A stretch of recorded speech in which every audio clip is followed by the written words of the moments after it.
My sister texted me, "We are not coming to your wedding because I am very sick." Her message sounded weak, dramatic, almost like she wanted me to feel guilty. But after 2 hours, she updated her WhatsApp status from a sunny beach, laughing with her husband as if she had never been sick for even a second. At that moment, something inside me broke quietly. I didn't yell, I didn't call her, I didn't even reply. I simply blocked her number, and I also cut off the money I sent her every month, the $2,500 I had been sending for years without thinking twice. I am 30 years old, born and raised in the United States, and for the longest time I believed family meant loyalty, honesty, and standing by each other even when the world fell apart. But that day, watching her smiling on a beach while lying to me about being sick, I felt the truth hit me harder than any betrayal in my entire life. She didn't value me. She didn't care about my happiness. She didn't think twice before using me. I stood in my living room, my phone still glowing in my hand, the beach photo reflecting on the screen like a cruel joke. She had always known how much my wedding meant to me. I had waited years for a love that felt safe, real, and warm. After many heartbreaks, after surviving a long abusive relationship, after rebuilding myself from nothing, I had finally reached a moment where I felt proud of the woman I had become. My wedding was not just a ceremony. It was a celebration of all the scars I survived. But to her, it was just another chance to manipulate me. I sat on my couch, staring at the wall, letting the silence surround me. I remembered all the times I stayed awake at night worrying about her bills, her problems, her marriage, her mental health.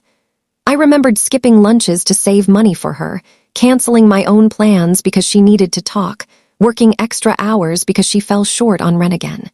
She always needed something, and I always gave it. And yet, when my big day came, she chose the beach. The more I thought about it, the more a cold, bitter heaviness settled in my chest. It wasn't just about a wedding. It was about years of one-sided loyalty, years of me being the emotional and financial shelter for someone who never truly saw me, someone who took until I had nothing left but exhaustion. I looked at the blocked number on my screen and felt a strange sense of freedom, a sharp, painful freedom, but still freedom. For the first time in my life, I allowed myself to wonder what my world would look like without her constant demands, constant drama, constant manipulation. The realization was almost terrifying. But it was also empowering. I turned off my phone and walked toward the window. Outside, the city lights shimmered like thousands of little promises, promises of peace, stability, and a life where I was allowed to choose myself. A life where I didn't have to apologize for setting boundaries. There was a quiet revenge in choosing to walk away, not the kind that destroys, but the kind that rebuilds. The kind that tells the world and myself that I finally understood my worth. And my silence began to speak for me. In the days that followed, I expected her to call me from another number, or at least email, because she always found a way to reach me when she needed money. But this time, there was nothing.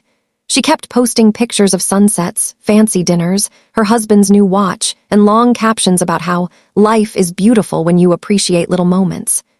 Every post felt like a knife she didn't even know she was twisting. I watched silently, never reacting, never unblocking her. It hurt, but it also healed. Each day without her voice draining me was like a small piece of my spirit returning home. My fiancé, Daniel, noticed the shift in my mood. He had seen the message she sent, the beach status afterward, and the way I collapsed into my own thoughts. He didn't say much at first. He wrapped his arms around me and let me breathe. That was one of the many reasons I loved him. He didn't force healing. He simply created space for it. One evening, while we were choosing flowers for the ceremony, he looked at me with soft, understanding eyes. "You don't owe her anything anymore," he said gently. "Love shouldn't feel like a debt." I knew he was right, but hearing it from someone else made the truth sink deeper. My sister had made me feel like everything I gave her was a moral obligation, as if I was a bad person if I didn't sacrifice myself for her. But now I saw that I had become addicted to saving her, and she had become addicted to being saved. She depended on my money more than she depended on her own effort. She depended on my emotional support more than she depended on her own responsibility. And she knew that no matter how she treated me, I would always come back. Until the day I didn't. My wedding day arrived faster than I expected. The air was cool, soft, filled with the scent of lavender and sea breeze. Guests arrived one by one, smiling warmly, hugging me, congratulating me. I looked around and felt a quiet ache at the empty seat that was supposed to be hers, but I also felt proud of myself for letting that seat stay empty. I didn't beg her. I didn't explain myself. I didn't ask her to come. My silence was my boundary, and that was enough. When the ceremony began, I walked down the aisle with tears in my eyes, not because she wasn't there, but because for the first time in my life, I felt genuinely surrounded by love that didn't demand anything from me. People were there because they wanted to be, because they cherished me, because they chose me. That was the moment I understood something powerful. Sometimes the deepest revenge is healing where someone else thought you would break. Later that night, as Daniel and I danced under warm golden lights, my phone buzzed with a notification from an unknown number. I didn't check it. Instead, I put my phone away and pressed my head against Daniel's chest, letting his heartbeat drown out every memory of betrayal. I finally felt at peace. 2 weeks after the wedding, the storm I expected finally arrived. My sister emailed me from her husband's account, pouring out long paragraphs full of dramatic words, blaming me for being distant, accusing me of abandoning her at her worst, and insisting she had been emotionally broken on my wedding day. She claimed she had gone to the beach for fresh air, that she had been devastated, that she needed a moment to breathe. Her excuses felt like recycled lines from every lie she had told in the past. There was no apology, no accountability, no acknowledgement of the money I had sent her every single month for years.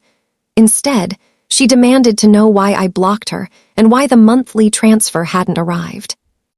Her final lines cut through every emotion I had worked so hard to release. "You know I depend on that money. How could you punish me like this? You know I need you." For a moment, the old version of me, the version that wanted to fix everything, rose to the surface. The version that would open her heart and wallet without hesitation. The version that wanted peace even at the cost of her own pain. But then I remembered the beach photo. The laughter.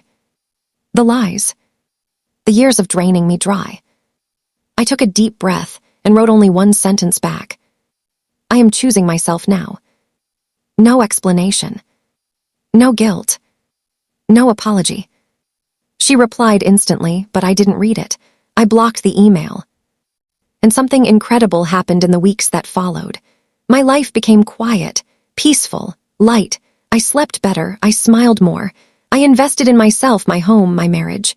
I found new joy in simple things: morning coffee, late-night walks, painting on weekends, reading in silence. My world no longer revolved around someone else's chaos. Months passed, and people who knew us kept asking what happened between us. I simply said, "I grew up." And that was the truth. Revenge didn't look like anger or rage. It looked like absence. It looked like healing. It looked like refusing to be controlled anymore. One chilly evening, sitting by my window with a warm blanket around my shoulders, I realized that my story wasn't about betrayal but about rebirth. I had broken a cycle that had trapped me for years. I had chosen a life where I mattered. I had walked away with dignity, strength, and peace. And that, more than anything, was the sweetest revenge I could ever claim.